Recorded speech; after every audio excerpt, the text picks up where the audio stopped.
Well, good morning, everyone. Hope everyone is having a good conference so far. Would you like to give the intro, Sure. Justin? Well, let's get started. We're here today to talk about advanced strategies for parcel rate shopping in an evolving supply chain era. Obviously, things are changing a lot. But first, let's go ahead and introduce ourselves. Mark, you want to start with yourself? Sure. I'm Mark Taylor. I'm the Director of Parcel Consulting at Körber.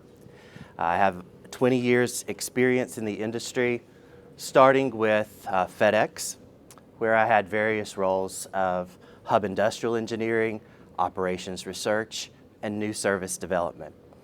From there, I went to Lowe's Home Improvement as their senior parcel analyst, spent 3 years helping them to develop the omni-channel network that they implemented, and acted as a shipper.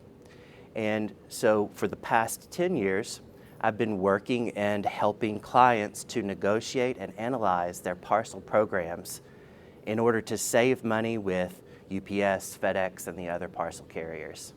So overall, a little bit over 20 years experience. Justin? Yeah. I too have been doing this for about 22 years. I'm the co-founder of ProShip, and in that process, I have developed, designed, sold, deployed shipping software systems that some cross multiple continents, some ship up to 3.1 million shipments per day, and some exceed 100 million shipments in a year. Okay, so that's what I've done for the last 20 years. It does look like we've got more people coming in. Come on, let's. There's still some more room in the front. But with that, let's get some housekeeping out of the way. Please make sure everybody should have the Parcel Form app. Please make sure that you check in, give us some rating. Of course, we're some 5-star guys up here. Post about it. Everybody loves the posting. But let's. We're really going to have 3 key takeaways today. Okay, we're going to be talking about basically how things are changing. We're going to be talking about rate shopping, and we're going to be talking about the enterprise software stack data. These 3 themes will come through every single slide that we're talking about, okay? And we'll have a follow-up slide on that. But let's come to how these themes are going to actually be woven into 4 specific topics. Yeah, so as Justin alluded to, we're really taking this in 4 different steps today. We're going to talk about embracing the market change that we've all experienced in the past couple of years. And then we're going to talk about the role of rate shopping and how it helps us to solve some of the situations that have occurred because of the pandemic, because of the change in e-commerce. Then we're going to talk about some complexities and opportunities that lie in implementing and monitoring rate shopping. And lastly, we'll talk about some best practices, how we play to win and utilize this as a strategy to help us solve the current problems that the supply chain issues have caused us. Excellent. And we do feel this is advanced content. If you don't understand some of the basics of the industry, you might be lost. That shouldn't be a problem. Feel free, come up to us later to ask questions. We can fill in some blanks. But we really expect that people are going to understand to really understand what we're talking about. You know the basics of carrier contracts. You understand about carrier networks, what a shipping lane is, how they might get clogged, things of that nature. You understand the basics of calculating a shipment cost. And you understand your enterprise software stack data flow, okay, or at least how data should flow from an order management, from an e-commerce suite, down through an ERP solution, into WMS's point of sales and things of that nature, okay? If these are not key or familiar keys for you, there may be some things that aren't going to make as much sense. However, if you're comfortable with them, let's go ahead and start embracing the market change. All right, not to sound too self-help here, but before we can do anything about the change in the environment that we've experienced is we have to embrace it, right? We have to accept what's been going on, and we have to make strategies around what has been going on. So if you are a shipper, if you're a procurement manager, really if you have any other facet of the supply chain, you've experienced some of the changes in the market. In particular, 2020 saw a drastic change in the parcel market, where we experienced 20% year-over-year growth. That's the normal growth that would be in 5 years worth of parcel industry growth. Usually this grows at a clip of 4 to 5%. So all of a sudden, people were shopping from their homes, everyone all at once, and so this created Supply Chain 101 and Econ 101, right? It created a gap in capacity. And we're still dealing with all of that change. The carriers responded with the capacity shortages of issuing premium peak surcharges, and as time goes on, we get to experience new flavors of those. There's a new surcharge invented, it seems like, every other month. So keeping up with those changes has become quite challenging. And other environmental changes that we have to do with labor and what's going on currently with both FedEx and UPS. So if you followed the story on the news outlets, FedEx, with its contractor model, continues to have changes legally. It also got its first kind of, let's say, rebellion by contractors this summer in the form of one of its largest contractors organized a group to protest some of the inflationary pressures that have been experienced and the lack of response from FedEx on the cost. So FedEx is dealing with a set of labor issues, as well as UPS. UPS is getting ready to go into next year, where it will negotiate with the Teamsters on a new deal. Their deal is up July 2023, and there's already been a lot of saber rattling in terms of the Teamsters side, saying that they're coming for their piece of these big profits that UPS has reported.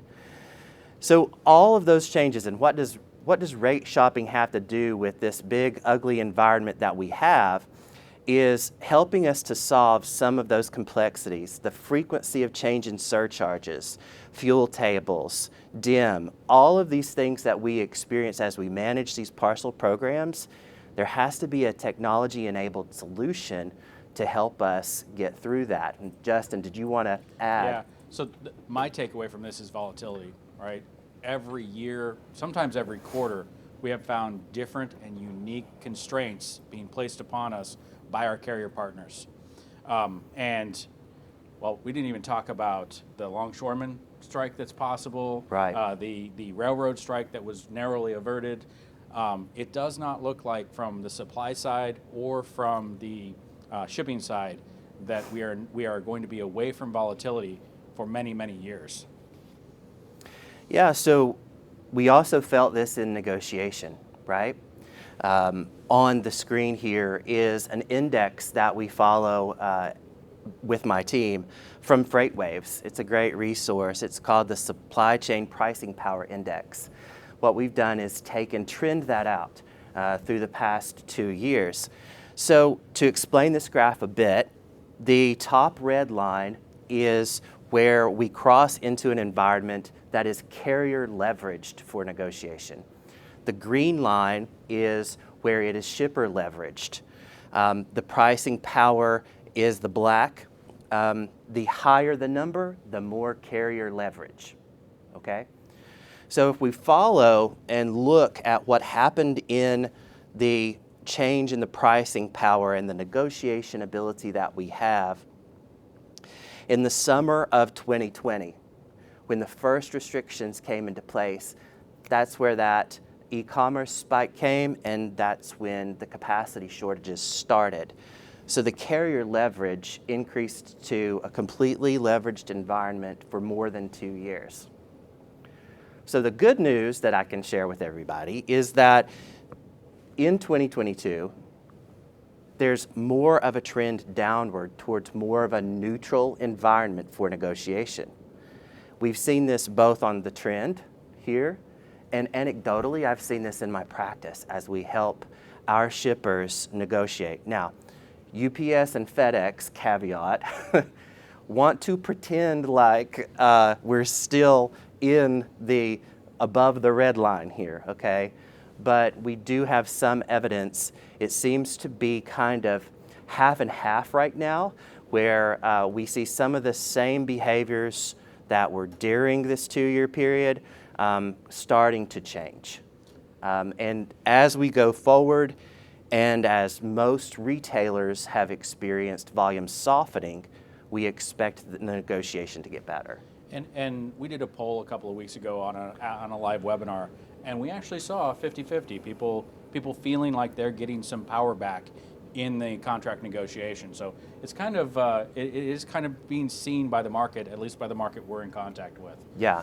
But a lot of things have changed. Do you want to go through this, Pitney? Yeah. So the main change that most of my shippers that I help is during this time has been carrier diversification, adding additional carriers, adding a regional, adding USPS, adding a second national. Everyone trended towards that because there was pricing pressure, there weren't alternatives. If you got stuck and your carrier couldn't pick up something off your dock, you didn't have an alternative. So in order to implement the kind of technology that we're going to talk about, there are several different examples of common obstacles to diversifying those carriers. And the top two happen to be the respective subject areas of myself and Justin. Yep. So the second one especially is what I experience a lot of, and for a very real reason, right? On your contracts, shippers are concerned about losing volume discounts as they decrease volume in one carrier and increase it in another. And there's always this balancing act to where you have to evaluate the carrier mix scenarios to make that happen, and you have to be very surgical and careful with that. So not surprising to me, Justin, that's 39% of the respondents were concerned about that. I'm actually surprised it's that low. When we first started in multi-carrier shipping business, that number was probably more around 80%. So it shows a massive change in the industry's thought process, that now it is, not only is it not the number one, but it's the number two solution, or it's the number two concern out there. Again, as a technology company, I'm very happy that the number one concern is now people actually having enterprise software stacks where the data flows properly such that they can get the best automation out of a solution like ours. So in this, what does the role of rate shopping have to do with all of these challenges that we're talking about? And what does a basic rate shopping program do? So the most basics that we could all do on an Excel spreadsheet would be to take our rate card and compare different services for the same weight and zone, right? So the most basic rate shop would be that. But really, rate shopping could be defined broadly as meeting the customer commitments at the lowest cost possible, right? There are a ton of other variables as well that you may be trying to solve for. Maybe you're interested in same-day alternatives or one-day alternatives.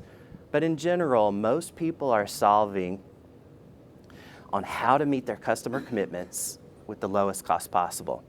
So when we look across rate shopping, we have to be comprehensive enough to not only look across 2 or 3 carriers, but all of the services with those associated carriers. So depicted on, if you go back a bit, depicted on the screen is kind of a typical little rate shopping scenario. If you can't read it, across the left side, it's talking about different service levels of different carriers.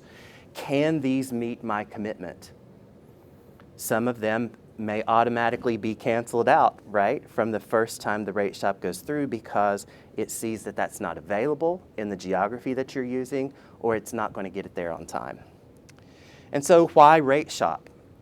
Well, before 2019, one of the most common solutions that everyone had for, let's say, when you're less than 30 million in annual spend on your parcel program was to have a single carrier option. That was the most common.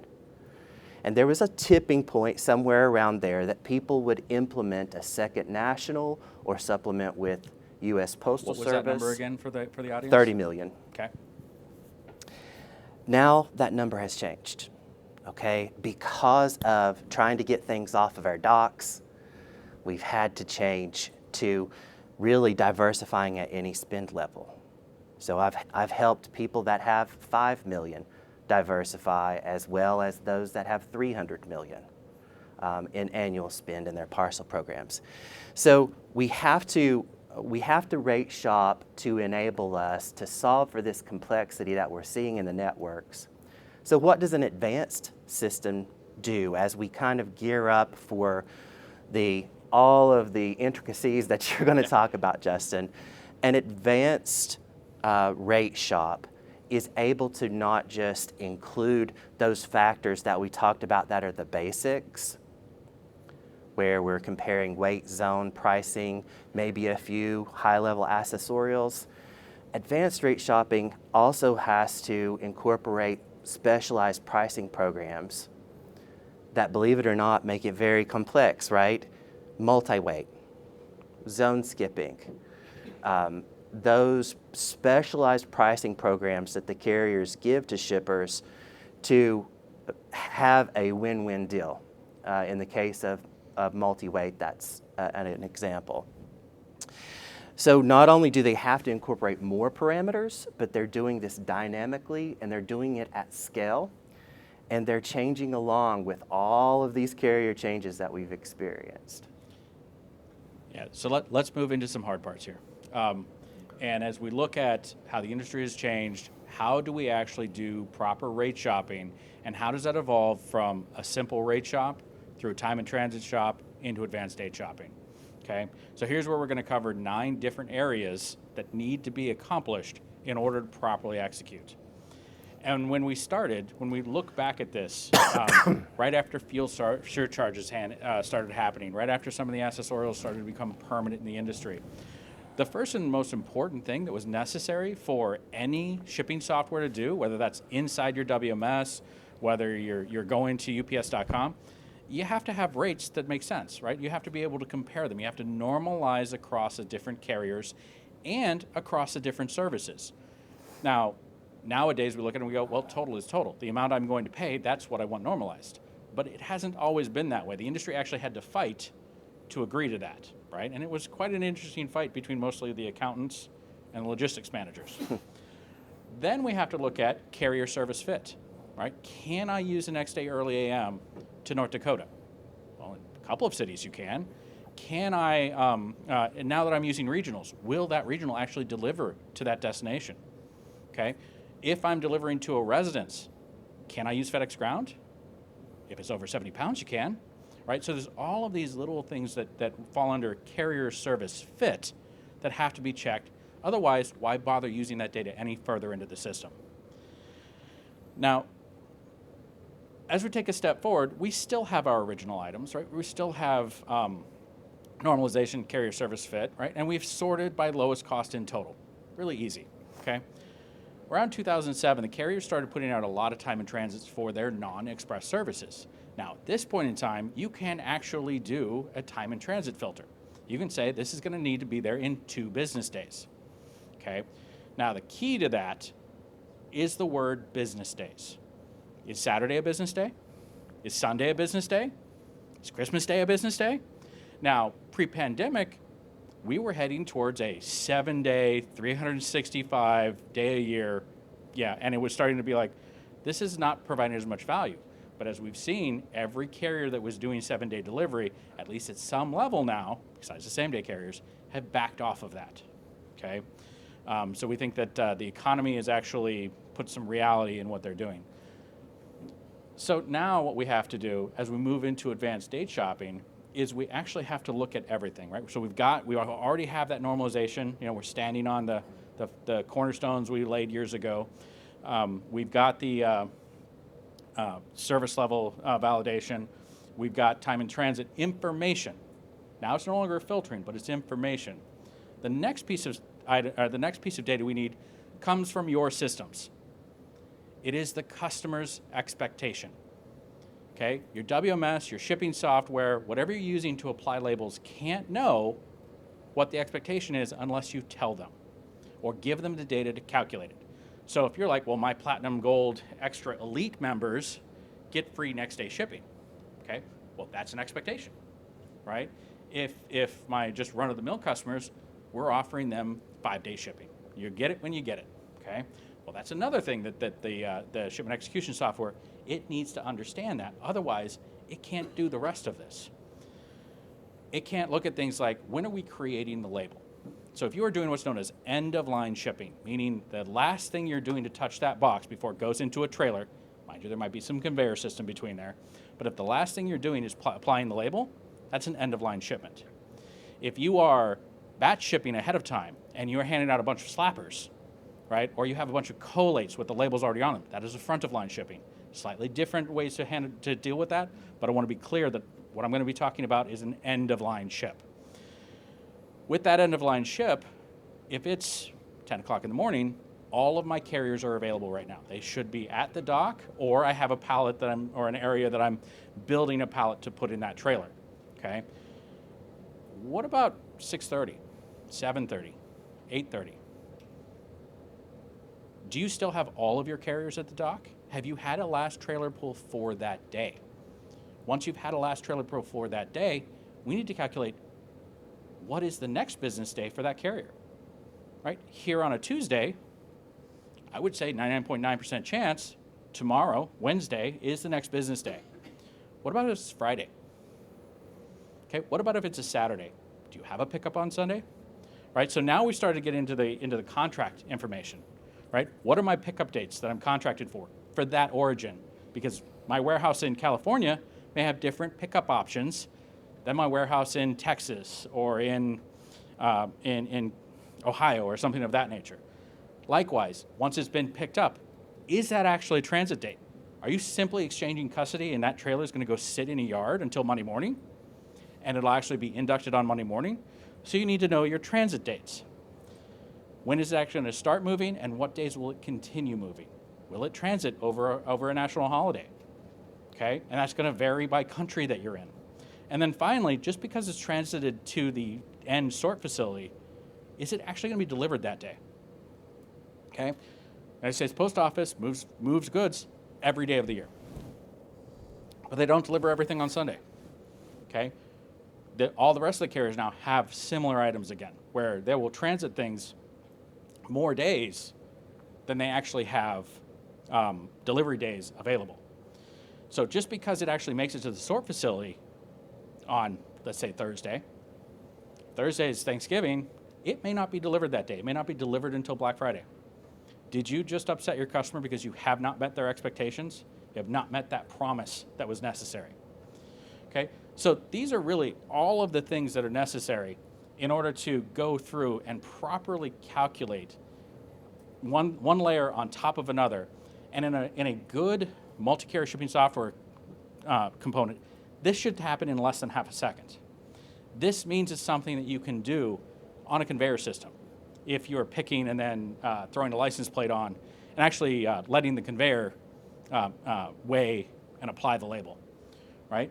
So that is really where the complexity comes in. Anybody can do this slow, right? Anybody can look at all the various rates. Anybody can eliminate a couple of them.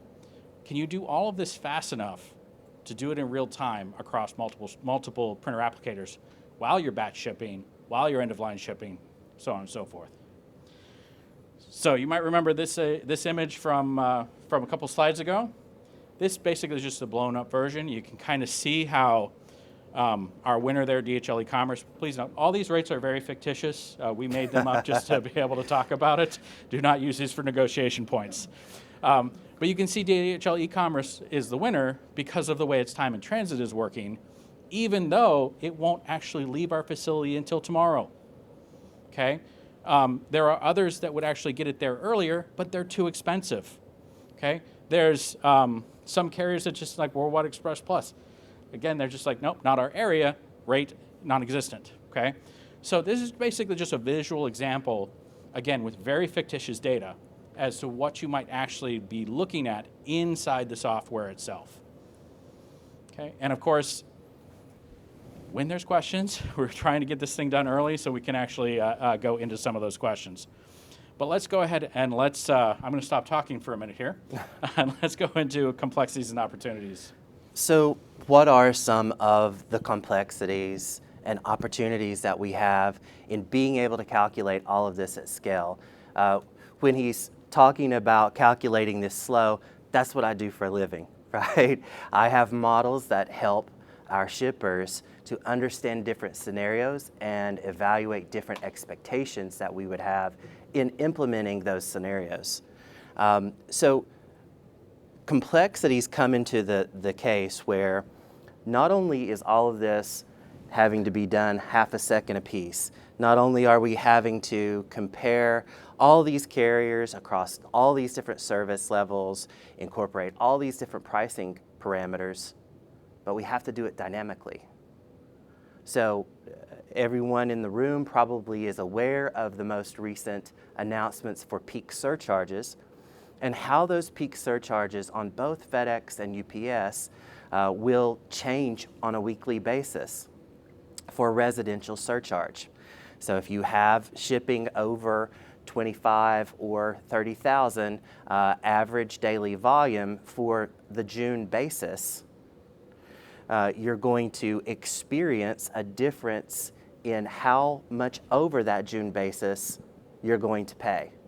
So dynamically evaluating those peak surcharges is even going to be hard on, on an Excel model, much less at scale, much less at trying to incorporate that.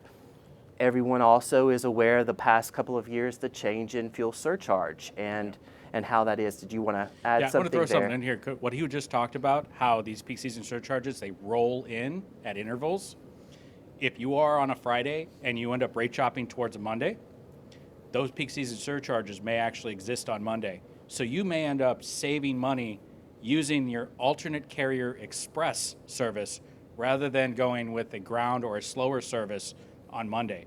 This is going to be the uniqueness, or this is the uniqueness that we are seeing as part of the volatility in the small parcel industry right now. Perhaps a poll the audience here. How many of you have negotiated a dim factor in the past year? Okay, at least 25, 30% of you. And was that fun? I'm guessing not. DIM is becoming increasingly complex in the way that they apply dimensional weighting and continued compression of, of that denominator, right? Pretty soon, I can see a future in which most things, if you don't have a contractual term, will be dim weighted, right? Because that's where the trend of dim factor is going. It doesn't go up, it goes down. Incorporating things like dim factor are also a complexity in all of this rate shopping. Fuel surcharges, I mentioned, they've picked up both the frequency of how fuel surcharges change to weekly, and the back calculation of that has gone from 2 months in the rear to 2 weeks. So all of these things have become much more dynamic and have to be incorporated into a rate shopping scenario in order to really make that surgical choice. I mean, we're talking about cents here, right? Cents that add up to millions of dollars, but we're talking about 5-cent difference per package, and we have to be that precise. Yeah. So let's go into some of the details about what some of those pricing programs you point customers towards. Yeah, so everyone is aware of hundredweight or multi-weight is basically an award for density to a given location. This pricing program is utilized a lot for retailers that have a big store count. They're able to virtually make a virtual shipment. It is not an actual banded shipment, right? But a virtual grouping of those packages against a rate table that looks an awful lot like freight pricing. So what the delivery density of the multi-weight is far higher than the single packages that we see for things like residential. Also zone skipping, right? Zone skipping is a complexity. It's essentially the same contract but different rates depending on the trailer that you build. So zone skipping involves you taking your origin volume and building a destination trailer specifically to a hub or even a terminal to UPS or FedEx's networks. So you're essentially saving them hub handlings. Back years ago when dinosaurs roamed the earth, and I was helping price out different new services, a hub handling cost about a quarter. So every time that you save them a hub handling, a terminal handling, that's what the zone skip is designed to do. And lastly, returns management is a huge. Actually, before we go off zone skipping, did anybody here during the initial lockdowns lose a warehouse and have to use zone skipping for that? It was probably one of the more popular emergency business rules that we put in place for our customers. If you either didn't have a warehouse on the other side of the country, let's say you're around Hebron, Kentucky, and you don't have anything on the West Coast, you can simulate having a warehouse somewhere in California or Nevada by zone skipping to there. Okay, if you were to lose your warehouse due to particular lockdowns or excessive amounts of COVID, we saw a lot of that where that volume would be shifted to other warehouses, and then they would zone skip into the exact same hubs that warehouse normally would have delivered into. So zone skipping is an extremely powerful tool and is extremely useful, not just for day-to-day, but also for emergency planning as well. Let's go back to returns management. Yeah, just as another complexity. Yeah. So there's an outbound version of this and there's an inbound version, right?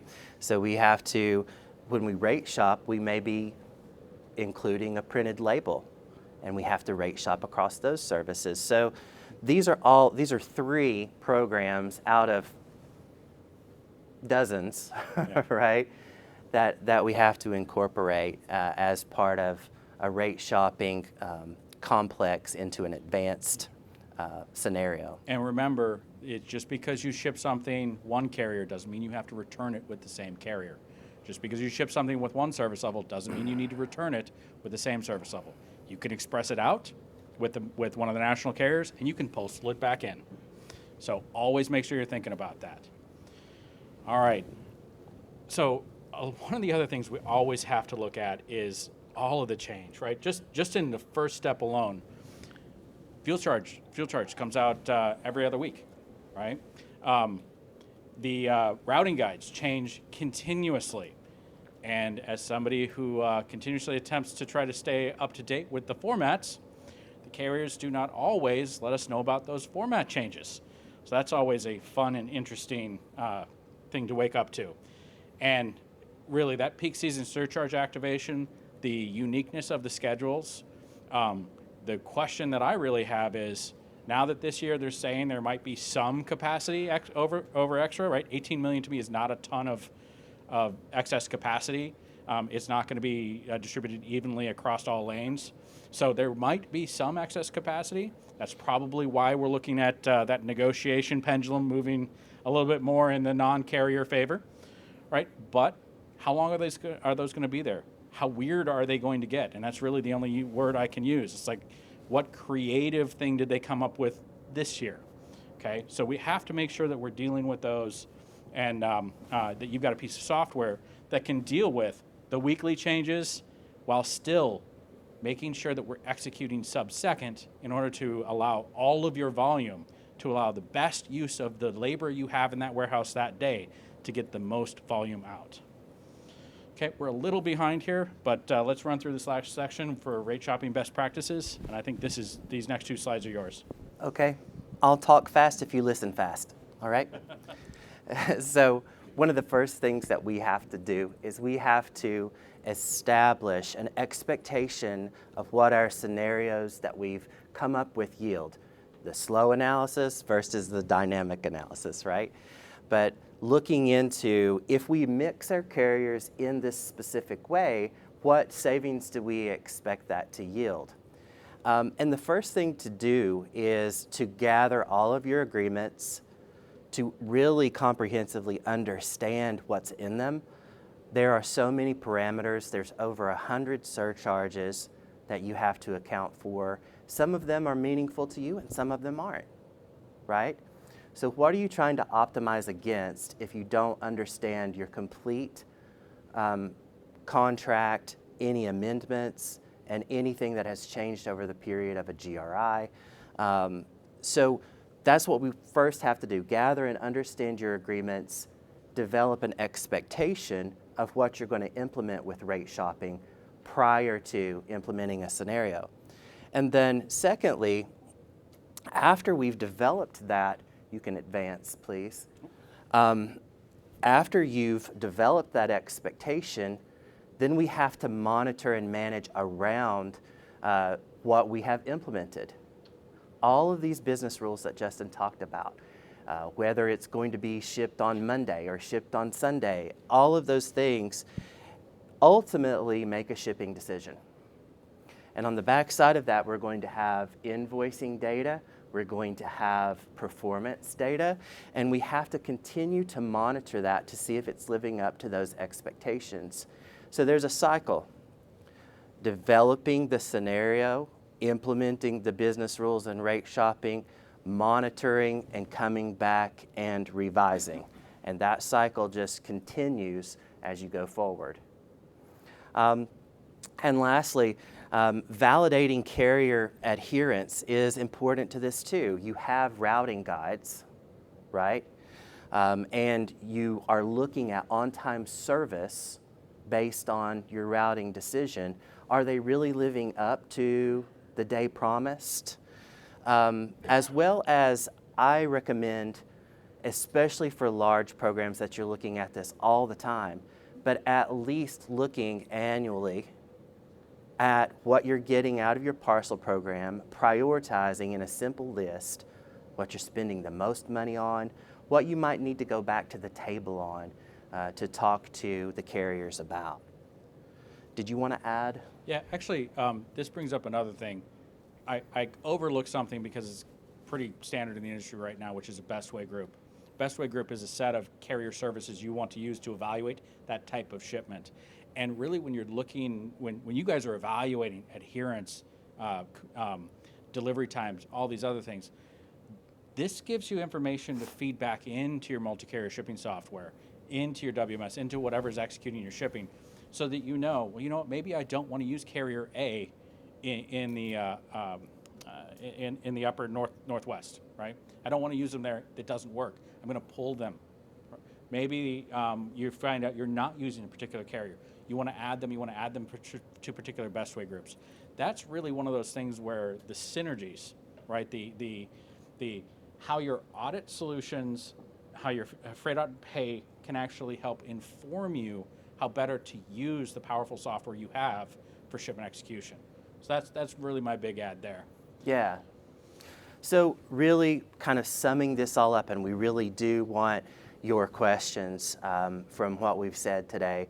Just to sum all of our points up, there are really some key takeaways here. We start off with embracing the change, doing something about it, right? We're not just in the victim loop, if you're familiar with that terminology, but we're actually embracing the change, making plans for it. One big thing that has changed from 2020 to 2022 is we're more aware of what's going on, right? We were all caught unawares in 2020, but now we've had 2 years to really build better scenarios. Secondly, rate shopping is one of the ways that we can keep up with all of this complexity and these situations that have occurred because of the pandemic and the increase in e-commerce. And lastly, having this data, normalizing, going into what is available to you is going to be essential to this strategy. Yeah, agreed. So hopefully you saw those 3 key takeaways kind of woven into all the various things that we were talking about. And honestly, him and I could probably talk about this for a full 8-hour session straight. So rather than us rambling on, let's go ahead and we've left 10-ish minutes for questions. So we've got 10 minutes for question. Anybody got a question? Yeah. What are some best practices for rate shopping in different transportation modes, so like LTL? Could you repeat the question? Yeah, I'll repeat the question. So the question is, what are the best practices for rate shopping across modes such as LTL, small parcel? I'm actually going to include same day in there as a separate mode, as that eventually will continue to move forward. We know grocery is doing extremely well. And really, what it comes down to it is the normalization and the use of the appropriate rate shop groups, right? You don't want to waste computing time. I know 500 milliseconds seems pretty fast to everybody, but it's not in the bigger picture.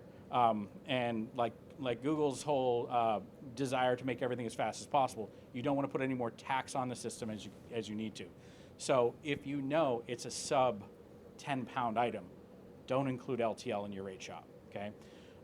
If you know it's going to be 300 pounds, right, but it might be in multiple boxes, therefore you can do multi-weight, 100-weight versus LTL, don't include your same days. It's just, you're going to be churning uneventfully. But really what it comes down to is that total should equal total, okay? And that was that first piece of normalization that I talked about. You should be able to have some very wide rules that say if it's less than 30 pounds, I want to use this rate shop group. If it's more than 30 pounds, I want to use this rate shop group. The system should be able to compare the total for a small parcel to the total for LTL, okay? Now, there may need to be some data manipulation. LTL really only cares about the individual the total pallet size, whereas small parcel is going to want to know the weight of each box, if any of them exceeds it. So it's kind of a little bit of double work, right? Because you're going to you basically need to do all the work that you would for a small parcel, but you get that LTL work for free, okay? So as long as you're willing to understand that you need to do that individual package work, or you need to have a rule that you put in place for it, buyer beware on that one, that's your rule. Real data is the best data, but if you're willing to do that, the system should just be able to handle that. And let's remember, we don't have to do that at the time of the scale. If we have enough information, if we've got good dim weights, if we've got all these other things, and we do want to use some rules of thumb, when we're up, before we actually distribute the pick order, we can do that rate in advance and go, okay, as it sits right now, or you can give yourself a fulfillment time. Within the next hour, if this were to be palletized and put on a trailer, here's the best way to execute that, okay? So one of the things that we'd like to talk about is advise and enforce. That's part of the advise. Trying to do advise at the scale, especially with LTL, not always the best, because then they've done all the small parcel work and now they have to palletize it, right? So there's a little operational, but from the software side, it should be easy. Did that answer your question? Okay. Yes. How do you factor in rebates or variable base rate discounts? Okay. In the rate shop? The question is, how do you factor in rebates or variable discounts that may happen? And the short answer is, we can only do what we know, okay? Some customers, there are some carriers where we can put in, you can put in whatever rates you want, and it can go off of that. Some customers have chosen, such as tier discounting, they've chosen to put a particular tier rate into the system, okay? There are some pieces of software, like FedEx Ship Manager software with its, and I'm gonna forget the name of their discount program. Multi-weight? Multi-weight, yes. Thank you. So they're going to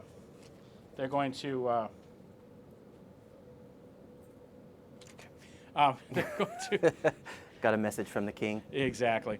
All right. In other words, it's very hit or miss. The carriers have purposely made it that way. They don't want you to, they want to go back to that exact same thing we were talking about before. If I don't ship enough with this carrier, I'm not going to get enough discounts. Mm-hmm. And since I can't know my discounts until I've shipped with them, be afraid, only ship with me, right? We'll do our best. Every shipping software out there will do its best, but there is no way to be 100% accurate when carriers use rebates as a negotiation tactic.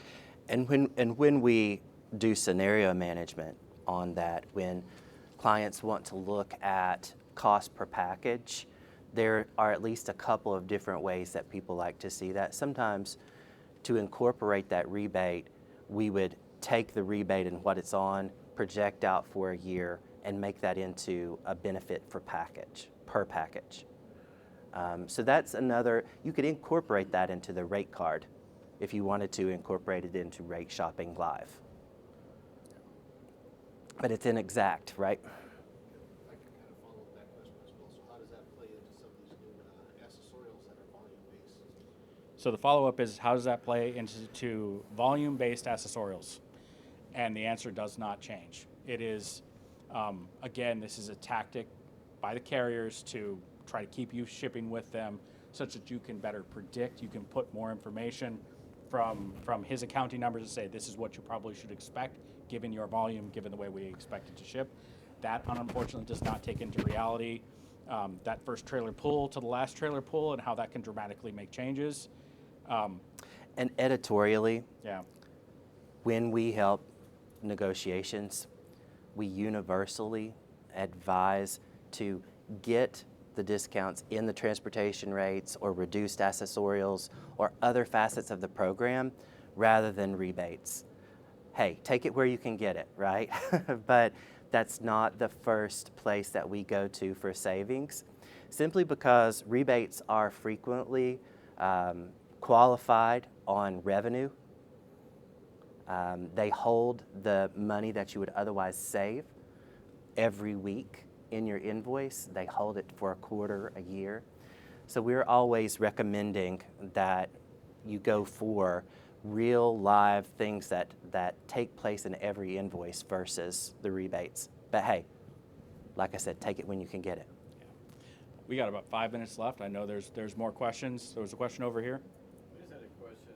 That was a great presentation, by the way. But in regards to, you mentioned about the 30 million in the past was like sort of like cut off. So I've taken over our transportation recently, and one of the things I've been interested in kind of the digitalization of what we can do.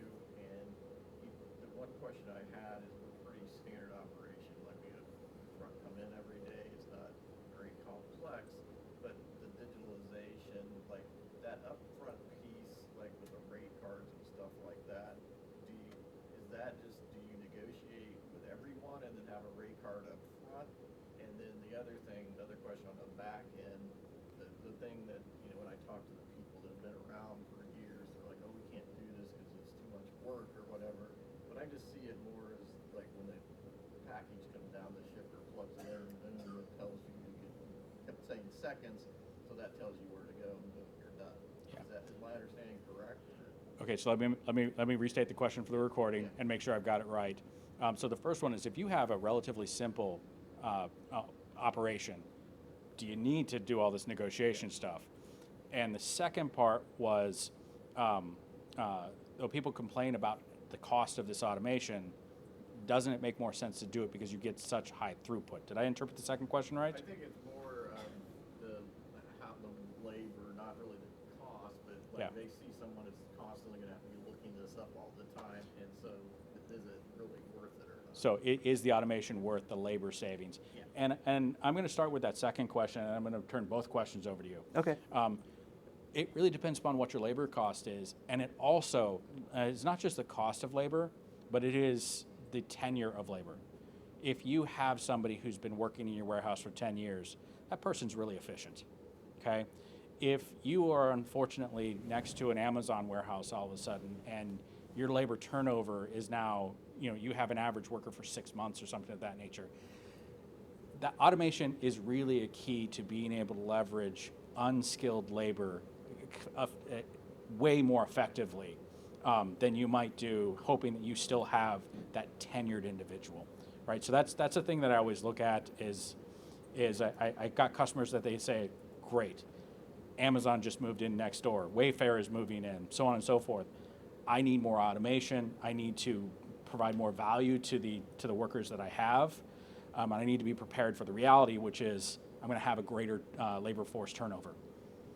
Yeah, so I think a good place to start on any of this is to have a pro forma expectation of what these things are going to yield. So that analysis that you're talking about, what are the benefits of rate shopping? Well, that's something that we need to analyze. Frequently when we work with clients, sometimes you have a single carrier, you've had that carrier for a decade, it'd be very operationally hard to change. What happens in those negotiation projects is a side benefit of including another carrier. And what that side benefit is providing a pro forma savings that we would have been able to realize if we could implement this. And clients have used that to go to leadership and say, hey, I know it's going to be an investment on IT capital, but this is what we could be saving if we implemented these solutions. And Mark, if you got more, unfortunately, we are over time. If you guys have any questions, our booths are like right next to one another downstairs. Please feel free to come down, ask us more questions. We'll head out into the hall, free up the room. Make sure on the way out you get scanned by the gentleman there. And Thank you, everyone. Appreciate it. Thank you.